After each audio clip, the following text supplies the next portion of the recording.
ముఖ్యంగా శరీర ఆరోగ్యం పట్ల జాగ్రత్త అనేటువంటిది తీసుకోవాల్సినటువంటి పరిస్థితి గోచరిస్తూ ఉంది.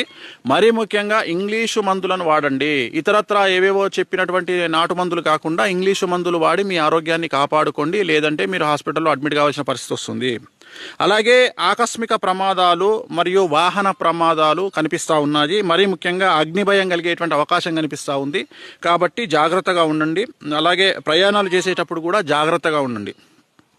మొత్తం మీద ఈ రాశి స్త్రీ పురుషులకు సంబంధించినటువంటి తీసుకుంటే మంచి కంటే చెడు అధికంగా కనిపిస్తూ ఉంది. చెడు ఎక్కువగా ఉండేటువంటి అవకాశాలు గోచరిస్తూ ఉన్నాయి. ఏలినాటి శని ప్రభావం అనేటువంటిది చాలా ఈతి బాధలను కలగజేస్తూ ఉంది. ఎంతో తెలివితో అనుకువగా ప్రవర్తించినా కూడా మీకు సమస్యలు అనేటువంటివి మిమ్మల్ని బాధించేటువంటి అవకాశం ఉంది. ఫలితాలు కూడా నెగిటివ్గా వచ్చే అవకాశం కనిపిస్తూ ఉంది. ప్రతి చిన్న విషయానికి కూడా జాగ్రత్తగా ఉండాలి.